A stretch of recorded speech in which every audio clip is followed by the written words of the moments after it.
Hi, my name is Reed Silverne. The name of this show is Fed Pride. The reason it's called Fed Pride is because I'm a federal worker, retired, and proud of it. And today for me, it's June 8th. For you, it'll be probably June 14th when you get to see this on Thursday. And consequently, and I'm not going to be doing another show until toward the end of July, so you'll be seeing this show over and over and over again ad infinitum.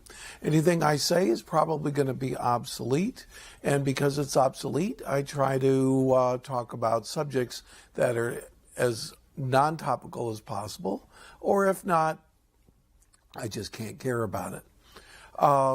Today I'm going to switch up a little bit. First of all, a rundown of what's happened since my last show. A lot has happened since my last show. Walker, the governor of Wisconsin, won his recall election and confirmed that you can come in there, take over a state, run against cutting Medicare, and then go in there, cut the heck out of education, and make up for it by by removing the ability of teachers and public service unions to collectively bargain, so that cities and towns that now do not get a subsidy from the state can cut their budgets by reducing pensions, reducing salaries, freezing salaries, getting rid of teachers, and doing anything they want. The exceptions, of course, were firemen and cops, because they seem to be a little more Republican, so a divide and conquer strategy occurred. There was a big disaster over there, demonstrations with over 100,000 people. The Republicans not only had the Senate, had the state Senate and state legislature, but also the lieutenant governor and, of course, Governor Walker. So they pretty much could pass anything they want. They passed all kinds of strange bills, voter IDs, limiting the ability of people to get to register to vote, limiting the ability of students to register to vote, because they said that if they registered to vote in their student residence, that they really weren't residents, and so on and so forth. Anything to get the opposition vote down. Plus, they had tremendous influxes of money from big business, and mostly from the Koch brothers, Americans for Prosperity, Freedom Works, which is the organizer, I guess you might say, with Koch brother money for the Tea Party. So all of that came into play, and there you are. The Democrats responded by organizing recalls. They managed to recall 2 of the state senators, so that the state Senate became from vastly majority Republican to only being one ahead. That one ahead resigned from the Senate, I think it was for health reasons or some scandal of one kind or another. So the Senate was even Steven. But by that time, Walker had passed his entire agenda 100%. So the Democrats organized a second recall, tried to recall the governor. They got 1 million petitions, some of which were challenged and others weren't. But the governor had a nest egg from mostly out-of-state corporate contributions, and a whole bunch of super PACs and so on and so forth. People could basically write any amount of money, and of course the only people who can write any amount of money are very, very wealthy people. So he ended up with $31 million on the books versus his opponent, who ended up with $2.9 million. If you include super PAC and outside money that is not going to be reported till later, the estimate is that Walker had about $45 million to spend, and his opponent had $3.9 million to spend. So 7-1 official advantage, a 10-1 otherwise advantage. And that advantage, apparently, people do respond to negative ads. And because they responded to negative ads, Walker walked away with it, 54 to 47, I believe. And it came out to be a 7-point lead. It was probably 53.5 to 46.5. So anyway, 7-point lead is a pretty big lead. It's not a landslide, but it's definitely a lead. So it looks like he's going to be in charge of Wisconsin. Wisconsin is one of the toss-up states, so that's really bad for Obama. Apparently Romney is now leading in two other major toss-up states, Ohio and Florida, although other polls show Obama ahead in Ohio. So Romney has a lot of momentum. Meanwhile, the other big event during the period that since my last show, we had a terrible economic month in the month of May. Obama was hoping for 170,000 new jobs. In fact, there were only 59,000 new jobs, according to the official tally, and that was way fewer than expected. The unemployment rate actually went up for the first time in many months, from 8.1 to 8.2%, lower than at the worst of the super recession, but still pretty bad. So it's been a rough month for Obama, a pretty good month for Romney. Romney gave, I think, one interview to independent media. I think it was to CNN, and 7 or 8, few a week to Fox News. So Fox News has become the official media, the official network of Mitt Romney, his campaign, and the Republican Party. So what does that mean? Well, it's hard to say. And on top of that, I'm not going to say right now, because I'm going to try something that failed the last time, and we'll see how it goes this time. What I'm going to do is, since I retired, I have become an artist, and I do lots and lots of art. I have discovered a new form of art, which is basically shining a light that changes color, an LED light. So it's a new technology, but pretty simple new technology. And the light changes color, and what I'm doing is I'm taking paintings, mostly oil paintings or acrylic paintings, but also digital paintings, and letting the colored light absorb the color in different ways. And what I found out is sometimes colors join, sometimes they separate, depending on the color of the light that's on it. So this is a multi-step thing. Last time I really messed this up. First thing I'm going to do is disappear my own image. Second thing I'm going to do is get rid of my own voice, and then it'll take me a couple seconds to bring it up. 1 sec.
Okay, I'm back on, and my voice is on. Everything seems to be back to normal, which is good news for the next 11 minutes. So I think I've managed to get that done, and it seemed to work a little bit better than it did the previous time. So what shall I talk about for the rest of the show? And I already talked a little bit about the Walker situation. And it's a done deal. There's nothing I'm going to do about it. And certainly the people of Wisconsin, I wish them well. They've had their election. The Senate went over to the Democratic side, but I don't think that'll make any difference since Walker's entire agenda is already in concrete. And he won.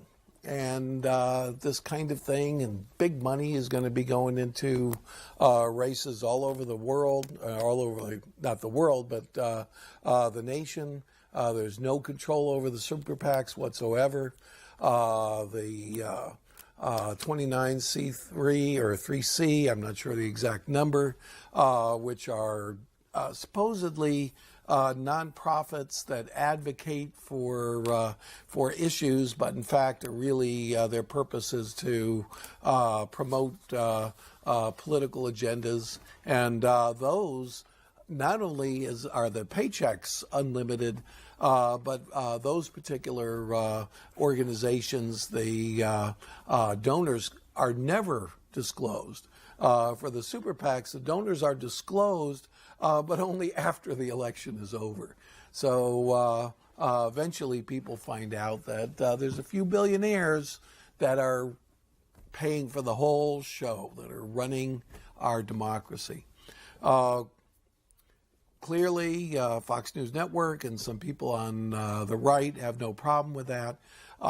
In my opinion, and I'm just going to be blunt about it, I think we're moving toward the system that's already in effect in Russia, not the Soviet Union, but Russia. Since the Soviet Union fell, there was a guy who basically gave away most of the assets of the what remained from the Soviet Union to oligarchs, and there was a terrible ruble crisis where people who were speculating in credit default swaps basically destroyed the value of the ruble and collapsed people's